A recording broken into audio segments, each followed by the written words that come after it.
오늘 우리에게 주신 말씀을 먼저 읽고 기독론 네 번째 시간 시작하겠습니다. 우리가 함께 읽을 말씀은 디모데전서입니다. 디모데전서 2장 5절과 6절. 디모데전서 2장 5절과 6절. 이 말씀 함께 읽고 예수 그리스도의 사역에 대한 주제 함께 나누겠습니다. 우리 한 목소리 읽겠습니다. 시작. 하나님은 한 분이시요 또 하나님과 사람 사이의 중보자도 한 분이시니 곧 사람이신 그리스도라. 그가 모든 사람을 위하여 자기를 대속물로 주셨으니 기약이 이르러 주신 증거니라. 아멘. 거기에 하나님은 한 분이시오에 동그라미를 한번 쳐보세요. 이것은 단일 신론을 말하는 것이 아니라 삼위 하나님께서 일체시라라고 하는, 그러니까 우리는 삼신론이 아니라 유일신론, 즉 유일한 한 분이신 하나님을 믿어요. 그런데 그 한 분이 하나님은 삼위로 존재하시죠. 성부, 성자, 성령. 그럼 성자 하나님은 어떤 역할을 하나? 5절 중반에 있는 하나님과 사람 사이의 중보자에다가 동그라미를 한번 쳐보세요. 중보자, 오늘 키워드입니다. 그리고 6절에 가면 그 예수 그리스도인 중보자이신 예수 그리스도께서 뭘 하셨나? 6절에 가면 모든 사람을 위하여 자기를 대속물에다가 동그라미를 한번 쳐보시죠. 하나님 그리고 중보자이신 중보자라고 하는 말 자체가 중간에 다리를 놓는다라는 거죠. 다리를 놓는다라고 하는 뜻이 뭡니까? 중간에 끊겼다라는 거예요. 그러니까 하나님이 계시고 그 하나님의 형상대로 창조된 인간이 있는데, 죄가, 이거 인간론에 대한 복습입니다. 죄가 들어옴으로 인간은 오염되고 죄 때문에 하나님과 우리 사이에 단절됐죠. 하나님과 우리 사이에 단절된 것을 성경은 죽음, 사망이라고 말하죠. 그래서 예수님께서 오셔서 우리와 하나님 사이에 중보자, 화해케 하시는 사역을 했어요. 화목케 하시는 사역. 그러면 어떻게 우리와 하나님을 화목케 하셨나? 6절에 있는 대속물이라는 단어가 많은 것을 함축하고 있어요. 대속, 우리가 갚아야 될 것을 대신 갚아주셨다. 우리가 치러야 될 어떤 희생과 대가를 예수 그리스도께서 대신 치르셨다. 우리가 받아야 될 순환과 고난이 있었는데 그것을 예수님께서 대신 짊어지셨다. 여러 가지 내용이 대속물이라고 하는 단어에 압축되어 있어요. 그런데 이 대속물이라는 단어는 다른 의미도 있는데, 그래서 예수님께서 이 땅에서 하신 일, 즉 하신 사역에 대한 한 단어가 바로 이 대속이에요. 예수님께서 이 땅에 오셔서 무슨 일을 하셨나? 우리를 대속하셨어요. 우리의 죄를. 자, 지난주 우리 기독론 세 번째 시간에 제가 전반적인 예수님에 대해서, 예수님의 어떠하심과 그 예수님이, 하나님이신 예수님이 이 땅에 오신 성육신 사건에 대해서 지난주에 말씀드렸죠. 오늘 주제는 이겁니다.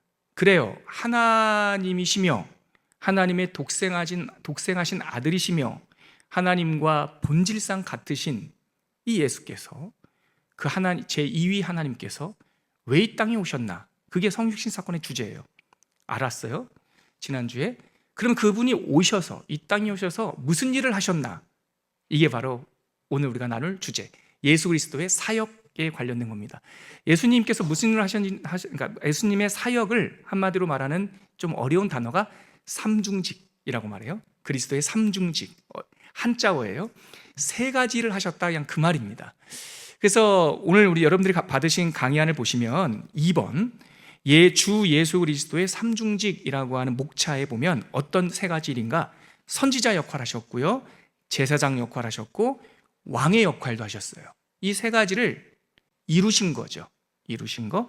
이것을 이해하는데 도움이 되는 성경 구절을 먼저 한번 찾아보시면 좋아요.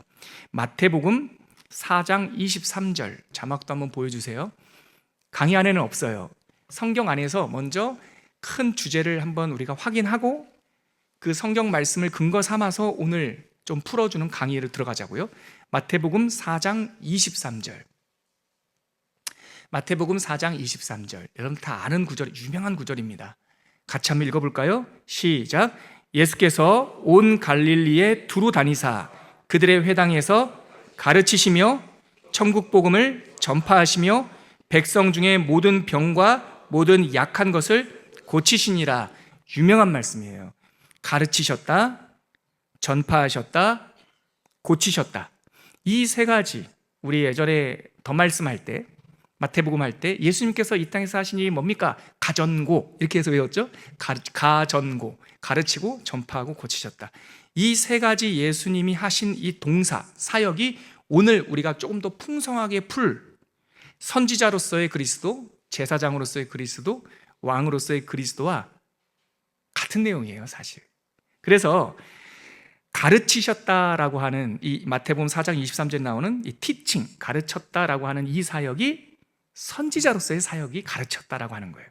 요약한다면 전파하셨다라고 하는 이 사역이 왕으로서의 사역이에요. 세 번째, 고치셨다, 힐링이라고 하는 이 단어가 바로 제사장으로서의 사역이에요. 티칭, 가르쳤다, 선지자들이 한 일이 뭔가 좀 더 자세히 이제 강의 안에서 볼 건데 제가 요약을 하고 있는 겁니다.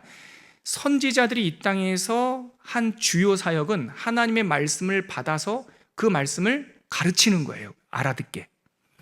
그러면 이 땅에서 제사장이 한 일이 뭔가 더럽고 오염되고 한계, 그러니까 마음과 육신과 이런 것들이 망가진 우리들을 대신해서 우리 앞장서서 우리를 더러운 것을 씻어주고, 그리고 우리 부족한 우리들을 하나님 앞에, 아버지 앞에, 온전하신 아버지 앞에 이렇게 인도하는 이 제사장의 역할인데, 이것이 바로 고친다, 힐링과 같은 주제예요. 가운데 있는 전파하며, 프리칭, 우리는 설교하다, 전파다, 설득하는 게 아니에요. 선포하는 거예요. 그래서 전파하다라고 하는 단어가 성경에 나오면 꼭 천국 복음, 하나님 나라라는 말이 같이 나와요.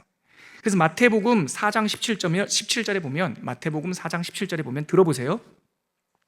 이때부터 예수께서 비로소 전파하여 이르시되 회개하라, 천국이 가까이 왔느니라. 천국, 즉 킹덤, 하나님의 나라, 하나님의 나라를 우리에게 선포하는 이야기를 하실 때 성경은 전파하다라고 하는 단어를 써요. 즉 하나님 나라를 우리에게 허용하실 수 있는 분은 왕권을 가지신 분만 가능해요. 그 나라의 어떤 그 권한도 백성을 그 나라, 성 바깥에 있는 사람을 그 나라 백성으로 허용할 수 있는 권한이 이 고대 시대에는 왕 이외에는 없어요. 그래서 예수님께서 이 땅에 오셔서 하나님 나라를 전파했다라고 하는 말은 본인이 왕권, 하나님 나라의 주권을 우리들에게 회복하시고 우리를 하나님 나라의 백성을 삼아 주셨다라고 하는 왕으로서의 사역, 이것이 전파, 천국을 전파했다라는 것과 같은 맥락이에요. 그래서 오늘 이제 예수님의 사역 아주 깊게 보려면 복잡하기도 할 수 있지만 제가 지금 단순하게 하나를 말씀드리는 거예요. 예수님은 이 땅에 오셔서 구원을 이루셨어요. 어떤 일을 통하여 구원을 이루셨나? 세 가지예요. 선지자, 제사장, 왕. 그 예수님의 사역을 한 구절로 볼 수 있는 게 뭡니까? 예수님께서 우리에게 가르쳐 주시고 하나님 나라를 전파해 주시고 우리의 약하고 병든 것을 고쳐 주셨다. 가르쳐 주셨다라는 것이 선지자 사역이고, 하나님 나라를 전파했다라고 하는 것이 왕권 사역이고, 연약하고 부족한 우리들을 힐링, 치유하셨다라고 하는 것이 제사장 사역이다. 이것만 딱 알고 있어도 오늘 우리가 한 40-50분 동안 나눌 내용의 엑기스 중에 엑기스예요. 사실은 이 정도 하고 제가 그만합시다 하고 끝내도 부족함 없는, 아시겠죠? 예수님 사역은 이 세 가지만 기억하시면 됩니다. 이제 여러분들에게 그래도 제가 강의안 정리했으니까 강의안을 보시면서 제가 지금까지 말씀드린 예수님의 사역을 조금 더 풀어서 설명해 드리도록 하겠습니다. 먼저 이 세 가지 선지자, 제사장, 왕으로서의 사역을 전하기 전에 이 세 가지의 핵심이 뭐라고 그랬어요? 하나님과 우리 사이의 중보자, 화해의 사역이다. 그걸 먼저 말씀드릴게요. 예수 그리스도의 사역은 무엇인가? 유일하신 중보자. 디모데전서 2장 5절에서 우리가 봤던 그겁니다. 우리는 지난 시간에 예수는 우리가 기다리던 메시아요, 자기 백성을 그들의 죄에서 구원할 자라고 하는 사실을 확인했습니다. 그것이 인간의 구원이고 해방이었어요. 예수님께서 이 땅에 오셔서 하신 결과가 뭐냐? 구원과 해방이에요. 그럼 예수 그리스도께서 그 일을 위하여 이 땅에 오셔서 구체적으로 어떤 일들을 하셨을까? 디모데전서 우리가 읽었던 2장 5절과 6절에 보면 방금 제가 말씀드렸던 중보자 역할을 하셨고요. 대속물의 역할을 하셨어요. 자, 예수는 성부 하나님과 우리 사이의 유일한 뭐예요? 중보자. 이거 퀴즈에 제가 내고 싶어요. 유일한 뭐다? 중보자, 동그라미. 우리가 짊어진 죄의 책임을 갚아주시는 구속자, 다른 말로 대속물. 대속물과 구속자는 같은 말이에요. 이것이 모든 죄인들의 소망이고, 그런데 때가 참에 그것을 성취하신 하나님의 구원, 누구예요? 예수 그리스도죠. 예수 그리스도께서 구원이고요. 그래서 예수 그리스도께서 이 땅에 오실 때 세례 요한이 뭐라 그랬어요? 하나님의 구원을 보라.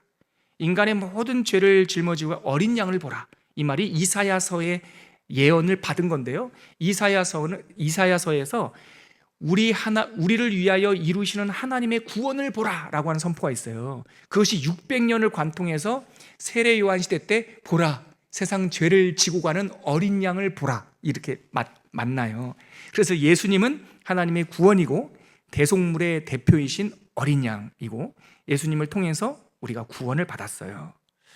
예수는 이 모든 구원 사건의 증거예요. 그럼 우리는 그가 정확히 무슨 일을 하셨으며 어떻게 그 일을 하셨는지 좀 말할 수 있어야 되잖아요. 이제 여러분들 말할 수 있습니다. 예수님은 몇 가지 일을 하셨다고요? 예수님의 수많은 일을 요약해 본다면 3가지. 우리를 가르쳐 주셨어요.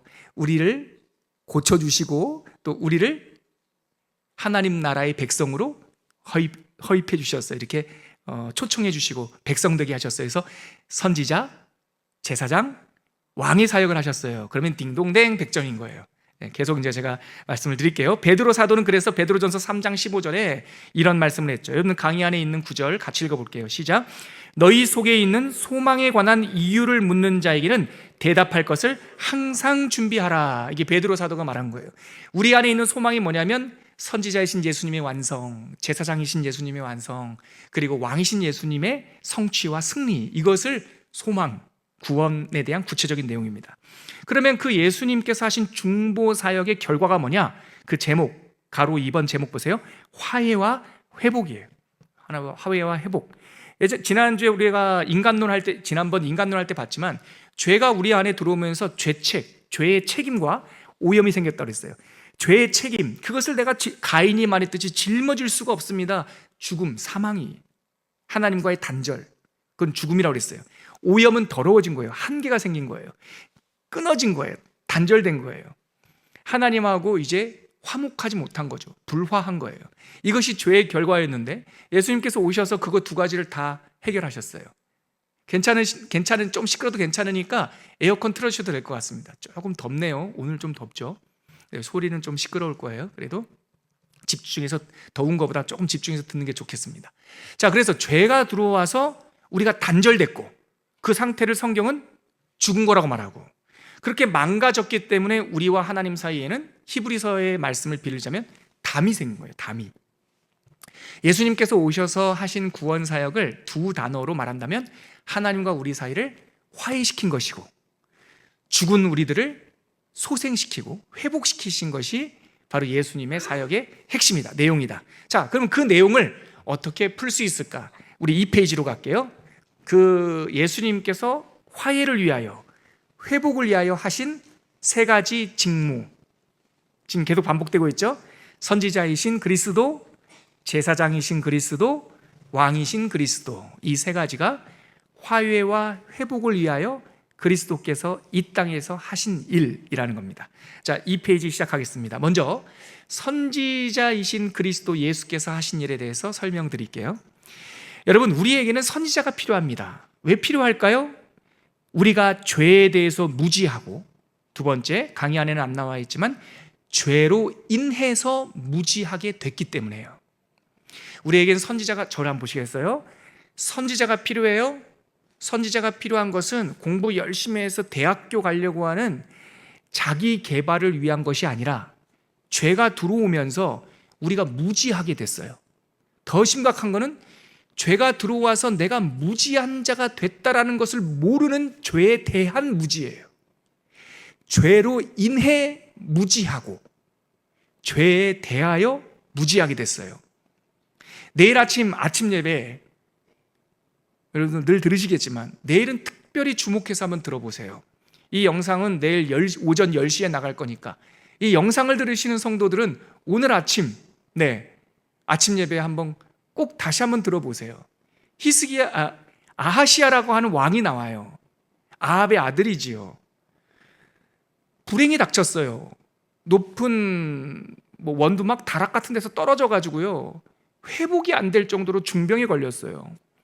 아니, 그럴 수 있죠. 우리가 살다 보면 사고도 당할 수 있고 불행이 찾아올 수 있죠. 그런데 더 슬픈 불행은 이 아하시아라는 왕이 어디 가서 치유를 받아야 될지 몰라요. 그래서 자기가 중병에 걸리자 이방 신한테 점치러 가요. 그거를 보다가 엘리야가 참 답답해서 오늘 강종구 목사님 설교하셨죠. 이스라엘에 하나님이 없더냐? 도대체 하나님이 있는지도 모르고 하나님이 누군지도 모르고 아버지 없는 사람처럼 이방에 점치러 가냐? 내일도 그 내용이에요. 내일도. 근데 내일은요, 좀 더 드라마틱하고 끔찍한 얘기가 나오는데요. 그래서 이 이스라엘에 하나님이 없더냐라고 하는 책망을 듣고 아하시아가 번쩍 놀란 거예요.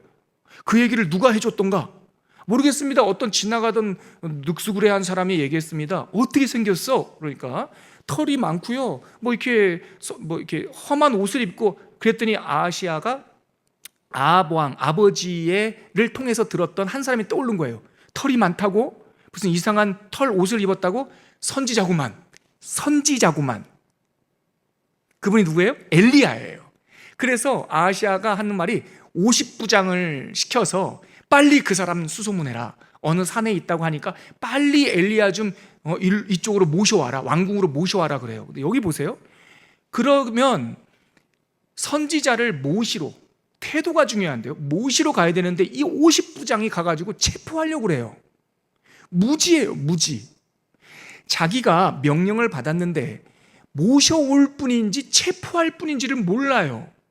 그래서 50부장이 죽습니다. 두 번째 또 가요. 또 죽어요. 체포하려고 막 강압적으로. 그 옆에 찬 칼 한 자루가 뭐 그렇게 대단하다고. 자기가 입은 갑옷이 뭐 그렇게 대단하다고. 하나님의 선지자를 체포하려고 그러다가 그 자리에서 벼락 맞아 죽어요. 세 번째 50부장이 가는데 엘리야 앞에 서니까 납작 엎드립니다. 하나님의 사람이요 그러면서. 정말 작은 목숨이지만 이 목숨을 불쌍히 여겨주십시오. 왕이 선지자 하나님의 사람을 초청하오니 저와 함께 제가 길잡이가 되겠으니까 같이 가시지요. 그래서 엘리야가 내려와요. 여러분, 오늘 아침 예배 말씀과 내일 이 영상을 들으시는 분은 오늘 아침 이 열왕기하 1장을 보면은요, 다른 거 없어요. 얼마나 인간이 무지한가라고 하는 주제가 있어요. 무지하면 태도가 고약해요. 귀한 줄 모르고 존경해야 될 걸 모르고, 그러니까 함부로 대하고 그러다 죽어요. 무지가 죄의 결과예요. 그런데 하나님께서 선지자를 왜 보내주셔요? 죄로 인하여 무지한 사람, 죄에 대하여 무지한 사람, 죄가 뭔지도 모르는 사람들에게 깨우쳐 주신단 말이죠. 이것이 바로 선지자의 사역이에요. 오늘 그 내용입니다. 그래서 선지자들을 보면 하나님의 말씀을, 그래서 제가 이왕 예를 든 거니까 열왕기하 1장에 보면 아하시아가 그렇게 고약한 무지와 교만 때문에 침상에서 회복되지 못하고 죽을 거라고 예언해요. 엘리야는 왕이 죽을 줄 어떻게 알았을까요? 오늘 아침 예배 들으신 분 아시죠? 여호와의 사자가 알려줘요. 이게 핵심입니다. 정말 산처럼 큰 선지자지만 선지자가 자기 혼자 예언하는 게 아니에요. 하나님의 말씀을 받아서 전하는 거예요. 여기서 꼭 우리가 명심해야 될 것, 강의 안에도 있습니다.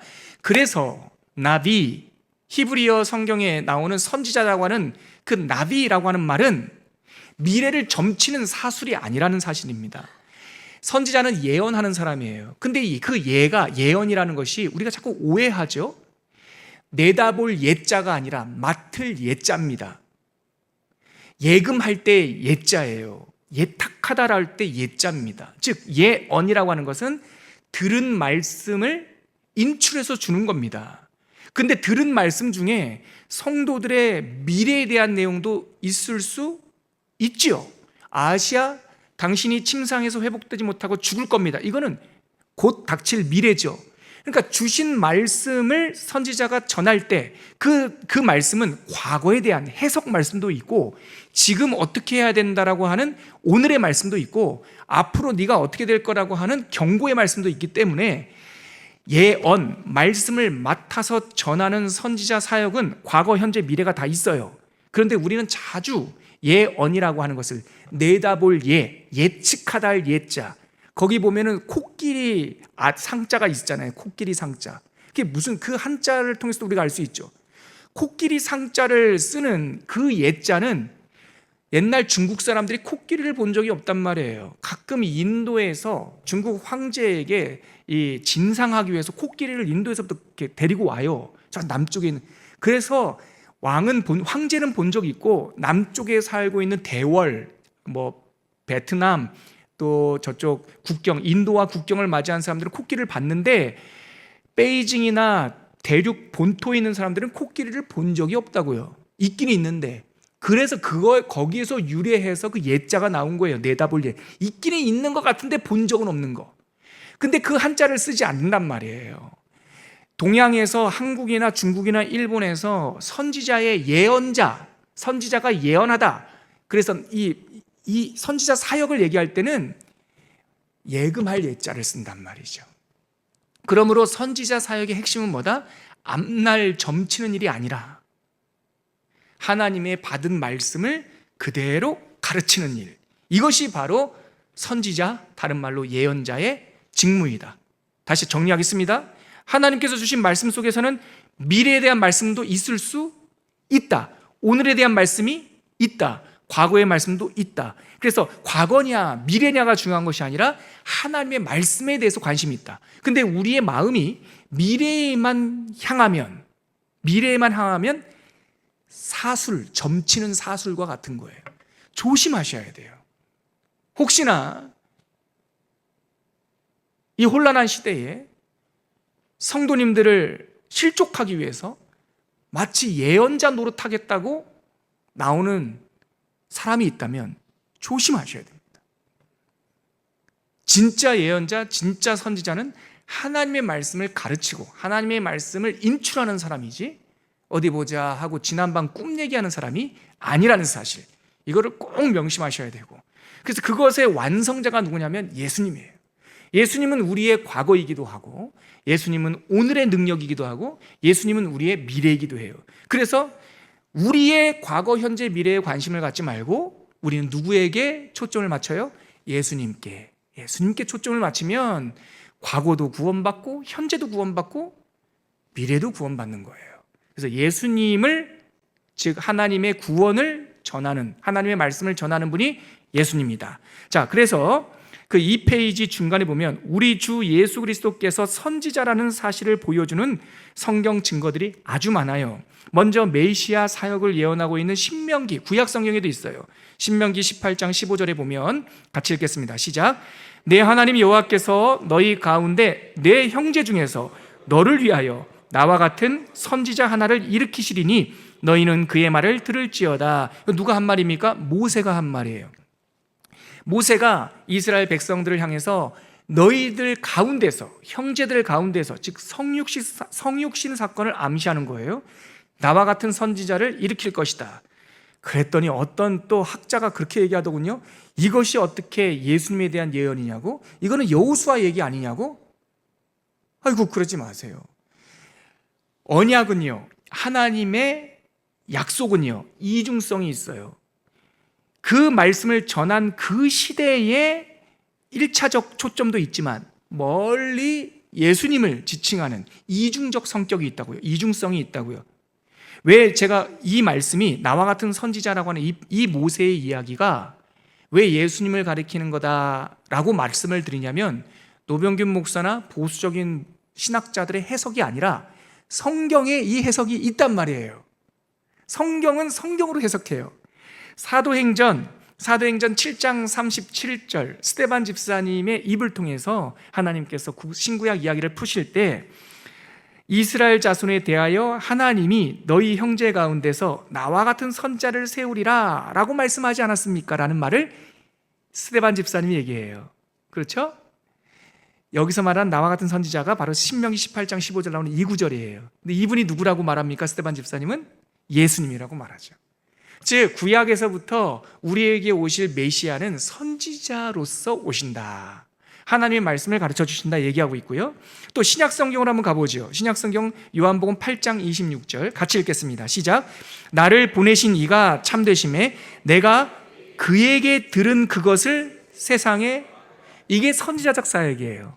예수님은요, 아버지 하나님께 들은 말씀을 일체적, 같은 심장, 같은 본성과 본체로서 말씀해 주신단 말이죠. 그 다음에 요한복음 12장 49절 50절 같이 읽겠습니다. 시작. 내가 내 자의로 말한 것이 아니요 나를 보내신 아버지께서 내가 말할 것과 이를 것을 친히 명령하여 주셨으니 나는 그의 명령이 영생인 줄 아노라. 그러므로 내가 이르는 것은 내 아버지께서 내게 말씀하신 그대로니라. 제가 이 구절 때문에 예언자, 예언이라고 말하는 그 단어의 뜻을 조금 앞에 구체적으로 풀었던 거예요. 왜 예수님께서 완전하신 선지자냐?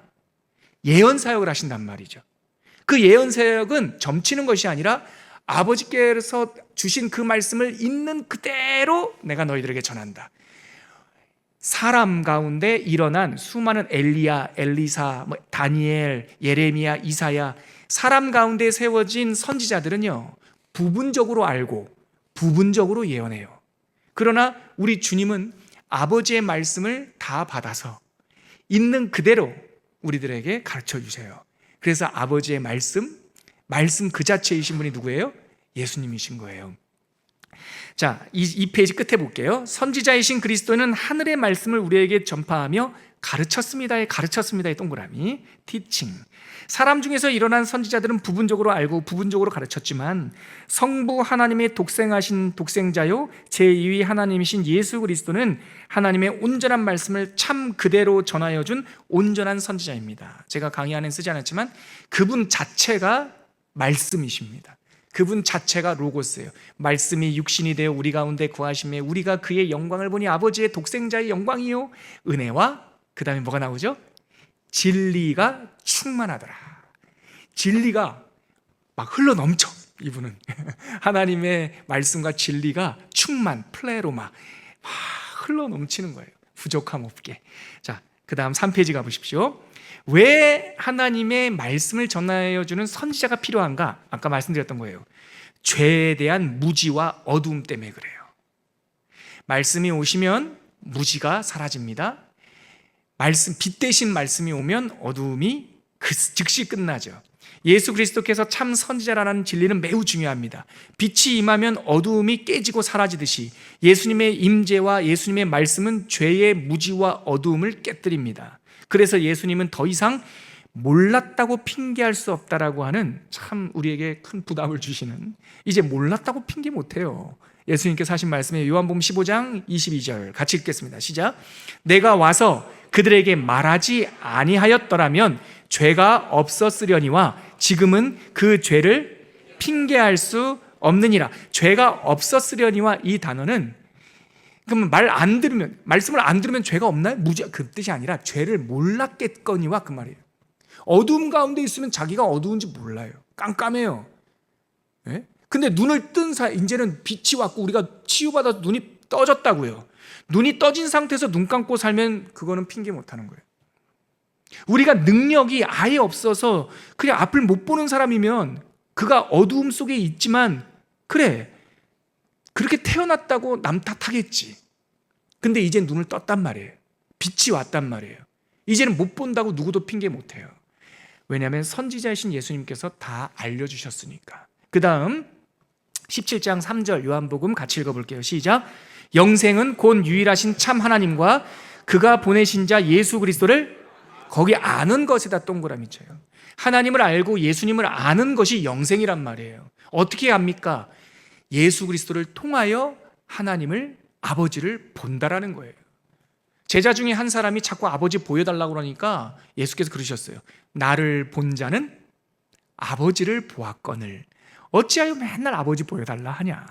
예수님은 말씀이시고 아버지 하나님을 보는 창이시고 우리에게 하나님에 대해서 온전하게 전하여 주시는 참 선지자다. 이것이 그분께서 하신 일이에요.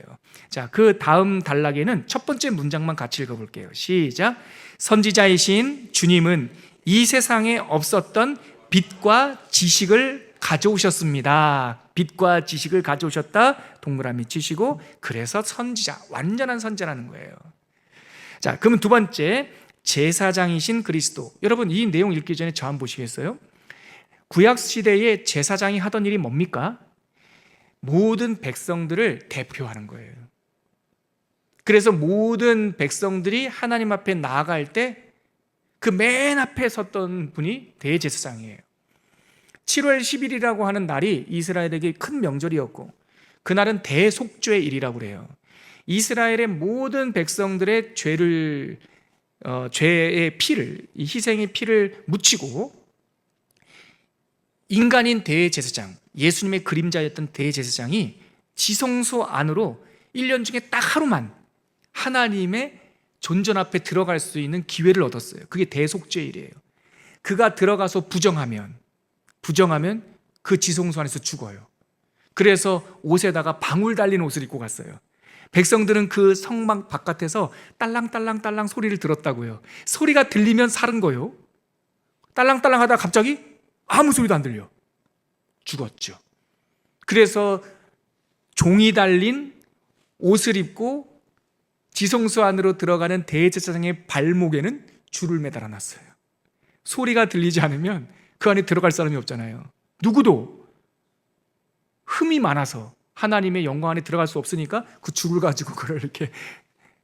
근데 그러한 사례는 성경에 없어요. 들어가기 전에 예배 잘못 드리다가 이 불로 인하여 큰 화를 당한 홈리와 비나스 빼면 지성소 안에서 죽은 대제사장은 없어요. 아무튼 그만큼 죄가 많은 인간은 하나님 앞에 나가기가 어렵단 말이에요. 그래서 이사야 6장에 보면 하나님을 보고 나서 이사야가 뭐라고 말합니까?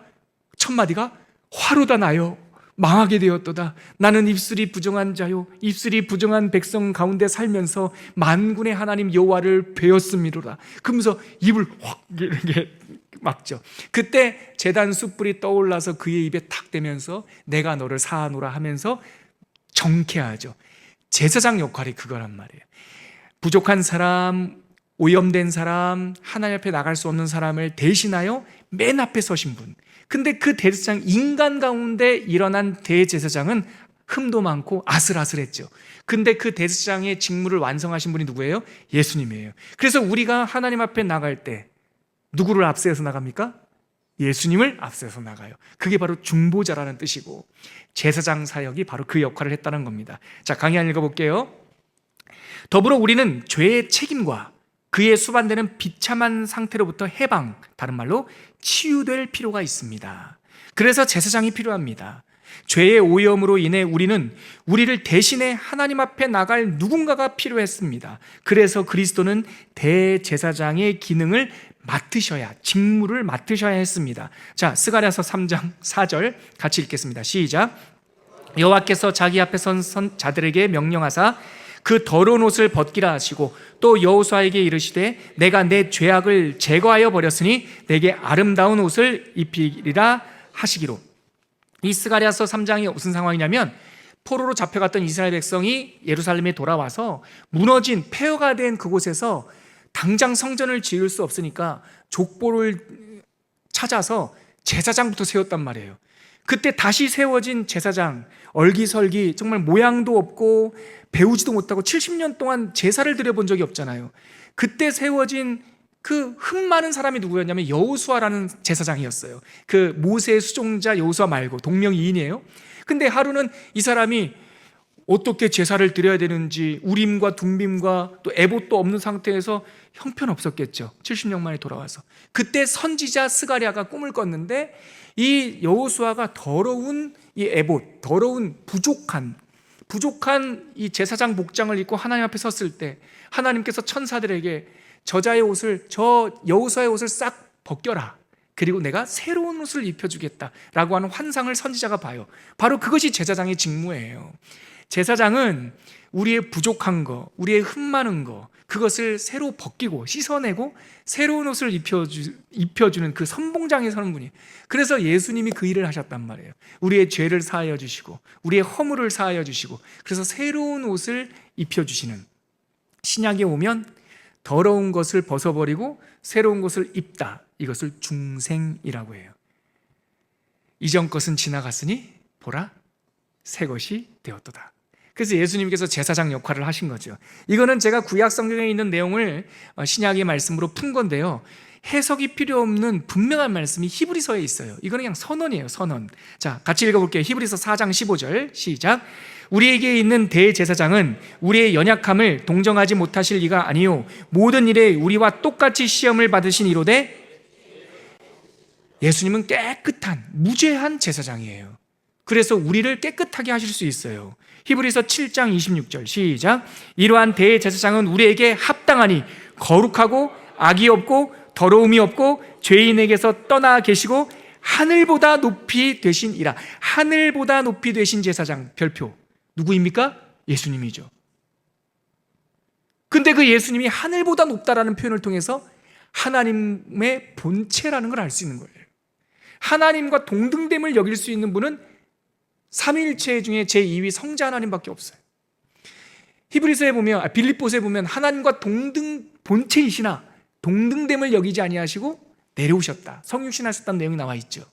제사장이신 예수 그리스도는 온전한 제사장이에요. 왜냐하면 그분이 하늘보다 높이 계신 분이기 때문에 그분이 우리의 제사장 되시기로 구원 계획을 세우신 거죠. 자, 히브리서 9장 12절 시작. 염소와 송아지의 피로 하지 아니하고 오직 자기의 피로 영원한 속죄를 이루사 단번에 성소에 들어가셨느냐. 이 성소가 지성소입니다. 송아지와 염소의 피, 대속의 피를 짐승의 피로 하지 않고 자신의 십자가의 보혈로 단번에 지성소로 들어가셨고, 그분께서 모든 제사를 만족시키셨기 때문에 더 이상 제사를 드릴 필요가 있다? 없다? 없다. 그러므로 이제 예수의 복음을 전파하는 강단에서 속죄제를 드려라, 뭐 속건제를 드려라, 아니요 라고 외치셔도 됩니다. 더 이상 우리 인간이 드릴 속죄제는 없습니다. 더 이상 인간이 드릴 속건제는 없습니다. 예수님께서 다 이루셨습니다. 그러면 이 땅에 예수 복음을 듣는 성도들이 드릴 수 있는 제사가 뭡니까? 감사제밖에 없어요. 감사제의 오늘날 모델이 뭐예요? 예배예요, 예배. 그래서 복음 안에 있는 사람들의 예배는 제사가 아니에요. 축제이지. 그래서 우리는 예배 가운데 슬퍼하거나 이게 아니라, 물론 우리 죄로 인하여, 과거의 죄로 인하여 회개하고 탄식하기도 하지만 예배하는 모든 사람들은 신령과 진리로 하나님께 영으로 예배드리는 감사의 축제, 그것이 바로 대제사장이신 예수 그리스도의 완전한 속죄가 있었기 때문에 더 이상 죄 때문에 드릴 제사는 없다. 이게 히브리서의 선언입니다. 계속 한번 볼게요. 시간이 많이 돼서 세 번째 주제, 왕이신 그리스도 4페이지의 내용으로 제가 건너가겠습니다. 구원이란 죄의 지배로부터 완전한 해방을 말하는데, 이 일에 대하여 성경은 예수 그리스도의 성도들은 그를 통해, 예수를 통해서 이미 해방되었다고 말해요. 자, 보세요. 성경은 우리가 죄 아래 있으면 죄의 종이다 이렇게 말을 해요. 에베소서 2장에 보면 그때도 너희가 그 가운데, 죄와 허물 가운데 행하여 공중의 권세 잡은 자 아래에서 그들을 따랐다. 즉 우리는 하나님 나라 백성이 아니라 죄의 나라에 묶여 있었던 사람들이에요. 근데 예수님께서 오셔서 모든 죄와 사망을 멸하시고 우리를 해방시키셨어요. 진정한 해방은 죄와 허물에서 나오는 것이 아니라, 죄와 허물에서 나왔다라는 사실은 하나님의 나라에 들어갔다는 또 다른 말이에요. 그러니까 나는 죄가 없어요, 나는 해방됐어요 라고 한 말은 하나님 나라 백성이 됐습니다라는 말과 같은 말인 것이죠. 자, 그래서 예수님께서 골로새서 1장 13절에 보면 우리는 흑암의 나라에서, 그 주황색으로 된 성경 구절 같이 읽어볼게요. 시작. 그의 사랑의 아들의 나라로 옮겨졌다. 골로새서 3장 1절에 우리는 죄와 사망에서 해방됨과 동시에 하나님 나라의 백성이 된 거죠. 그리고 이것을 알 수 있는, 근데 그 하나님 나라의 우리를 초청할 수 있는 권한은 누구만 갖고 있다? 왕만 가능하다. 이 고대 사회의 문화 속에서 본다면, 비유로 본다면 왕이 초청하면 그 나라 백성이 되는 거예요. 그래서 예수님께서 십자가 순환을 당할 때 죄인 둘이 섰는데, 이 땅에서 사죄함을 받지 못한 한 죄인 예수님을 향해서 주님, 예수님, 당신의 나라에 임하실 때 저를 기억하여 주옵소서 하니까 예수께서 그 순환의 십자가 위에서 네가 오늘 나와 함께 낙원에 있으리라. 그 낙원, 하나님의 나라. 누가 과연 그런 일을 할 수 있냔 말이에요. 땅에서도 포기한 사람을, 땅에서도 죄인들 가운데 정죄받아 죽음을 받는 그 사람을 도대체 무슨 권세를 가진 분이시기에 네가 나와 함께 낙원에 있으리라. 이거는 왕만 할 수 있는 거예요. 왕은 우리를 해방하며 그의 나라와 다스림 속에 그의 나라 안으로 초청하신다는 것이죠. 자, 누가복음 23장 43절 같이 읽어보겠습니다. 예수께서 이르시되 내가 진실로 내게 이르노니 오늘 네가 나와 함께 낙원에 있으리라. 하나님 나라를 말하는 겁니다. 자, 요한복음 19장 30절 같이 읽겠습니다. 시작. 예수께서 신포도주를 받으신 후에 이르시되 다 이루었다 하시고 머리를 숙이시니 영혼이 떠나가시니라. 이 다 이루었다란 말이 다 지불했다. 이제 더 이상 빚진 게 없다. 해방이다. 그 말씀을 해주시는 거예요. 자, 그래서 또 하나 하나님 나라로 우리를 초청하는 초청장, 요한복음 14장 1절로 3절까지 말씀. 우리 그 구절 읽으면 그냥 이해가 될 거예요. 같이 한번 읽어보겠습니다. 시작. 너희는 마음에 근심하지 말라. 하나님을 믿으니 또 나를 믿으라. 내 아버지 집에 거할 곳이 많도다. 그렇지 않으면 너희에게 일렀으리라. 내가 너희를 위하여 거처를 예비하러 가노니 가서 너희를 위하여 거처를 예비하면 내가 다시 와서 너희를 내게로 영접하여 나 있는 곳에 너희도 있게 하리라. 천국 초청장. 이것을 할 수 있는 권세가 누구한테 있습니까? 왕에게만 있어요. 그래서 예수님께서 이 땅에 오셔서 하나님 나라를 전파하시고 우리를 이 땅 백성을 넘어 하나님 나라의 백성으로 초청하여 주시고 이미 우리의 호적을 정리하신 거예요. 그래서 사도 바울은 말하기를 우리의 시민권은 하늘에 있다. 우리의 시민권은 하늘에 있다. 그렇게 말씀하고 있는 거죠. 여기에 제가 강의하는 없지만 여러분들에게 한 가지 더 말씀 전하고 싶어요. 우리가 하나님 나라 백성이 됐다라고 하는 뜻은 어떤 의미인가? 오늘 우리에게 어떤 의미인가? 죽어서 천국 가는 거는 이제 알겠고, 그건 믿음으로 우리가 확신하고, 그러면 내가 하나님 나라 백성이 됐다라는 것은 오늘 2024년 6월 20일? 오늘 무슨 의미인가? 내가 하나님 나라의 주권 속에 있다라고 하는 그 사실이에요. 여러분, 우리는 외국 여행을 가도 우리는 국적이 어디예요? 대한민국이죠. 그래서 한국 사람들은 외국에 나가도 비록 나그네처럼 다른 나라에 있어도 대한민국의 주권과 대한민국의 권능, 그 나라 국민으로서의 권리를 가지고 있는 것이요. 마찬가지예요. 우리의 시민권이 하늘에 있다. 우리는 천국 백성이라고 하는 것은 2024년 6월 20일 오늘 우리가 비록 이 땅에 살아도 우리를 다스리시는 분은 하나님, 우리를 지키시는 주권도 하나님, 우리가 이 땅에서 천국을 살고 있다라고 하는 또 다른 언약, 축복인 것이죠. 자, 5페이지 끝부분 제가 읽고 마치겠습니다. 지금까지 살펴본 내용을 결론적으로 이렇게 요약할 수 있습니다. 선지자로서 그리스도는 우리와 함께 하시는 하나님의 표상으로 하나님을 대신하여 말씀해 주시고 하나님으로부터 온 말씀을 우리에게 전하시고 가르치신 분입니다. 더불어 2번, 제사장이신 그리스도는 우리를 대신해 하나님께 말씀하시고 우리의 죄책을 사하여 주시고 오염을 가려주시는 분입니다. 우리를 아버지 하나님께 인도하시며 하나님 앞에서 우리를 대표하시는 분이 바로 제사장이신 예수 그리스도입니다. 또한 왕으로서의 그리스도는 세 번째, 우리를 하나님의 나라에 입성시키는 자격이자 권능이시며 그렇게 태어난 새로운 인류를 대표하는 교회의 머리가 되시는 분이에요.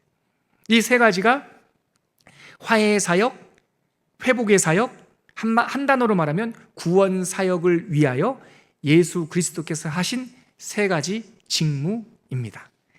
끝. 나머지 두 번째 단락은요, 좀 보충적인 설명과 맨 마지막 단락은 이제 앞으로 우리가 성경지리 배울 것이다 라고 하는 내용을 덧붙이고 있습니다. 여러분, 제 느낌으로는 그렇게 어렵지 않았기를 바랍니다. 어렵지 않았기를 바랍니다. 어렵다 생각하면 더 어려울 수 있어요. 조금 충분히 이해 못한 것 같아. 처음 들어서 그럴 수 있습니다. 근데 강의안을 드리는 이유는, 이 내용을 녹화해서 다시 여러분들에게 들을 기회를 드리는 이유는 한 번 더 들으면 그냥 어렵지 않게 우리가 알 수 있습니다. 여러분, 예수님 중심, 선지자로서의 지혜와 지식의 근원, 제사장으로서의 사죄와 속죄의 근원, 왕으로서의 우리를 하나님 나라로 인도하시는 권능, 권위, 그 세 가지 사역을 꼭 기억해 주시기를 바랍니다. 오늘 이제 기독론을 마무리하는 마지막 시간, 우리가 이 찬송가를 하나님께 올리고 찬양하고 마무리했으면 좋겠습니다. 찬송가 288장, 예수를 나의 구주 삼고, 우리 그 찬양 하나님께 올려드리고 마무리하겠습니다.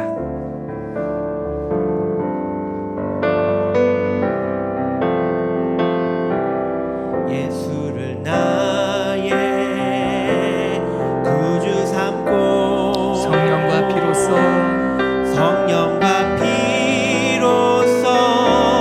거듭나니, 아멘. 이 세상에서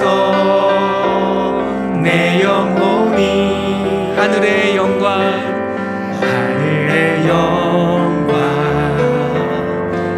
우리 2절 찬양할까요? 온전히 주께 맡긴 내 영, 온전히 주께 맡긴 내 영, 사랑의 음성을 듣는 중에 천사들 왕래하는 것과 하는 것과 하늘의 영광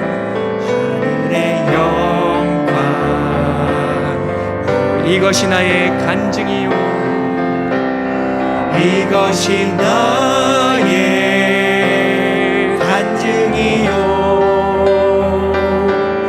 이것이 나의 찬송일세. 나 사는 동안 끊임없이 구주를 찬송. 3절 고백합시다. 주 안의 기쁨, 주 안의 기쁨 누림으로 마음의 풍랑이 잔잔하니, 세상과 나는 간 곳 없고 구속한 주만 보이도다. 구속한 주만 보이도다. 아멘. 이것이 나의 간증이요, 이것이 나의 찬송일세. 나 사는 동안 끊임없이 구주를 찬송하리로다. 저는 이 찬송가가 너무 좋아요. 특별히 3절 가사 한번 생각해 보세요. 주 안에 기쁨 누림으로, 주님 안에 푹 빠졌단 얘기예요. 주님 안에 풍덩 빠지니까 마음의 풍랑이 잔잔해요. 여러분 아시죠? 바닷속에는 태풍이 없습니다. 세상 시끄럽잖아요. 근데 그리스도 안에 풍덩 빠지면 마음의 풍랑이 잠잠해져요. 그러고 나서 그 다음 단락 보세요. 세상과 나는 간 곳 없고 누구만 보여요? 구속한 주만 보이도다. 우리 이 대목을 기도 언어로 삼아서 잠깐 한번 기도했으면 좋겠습니다. 주 안에 기쁨 누리게 하여 주옵소서. 마음의 풍랑이 없을 수 없지만 그리스도 안에서 그 풍랑이 잔잔하게 하여 주시옵소서. 세상도 나도 중요하지 않고 구속한 우리 주 예수 그리스도만 보이게 하여 주옵소서. 잠깐 우리가 묵상으로 기도하겠습니다. 하나님 감사합니다. 선지자이신 주님 찬양합니다.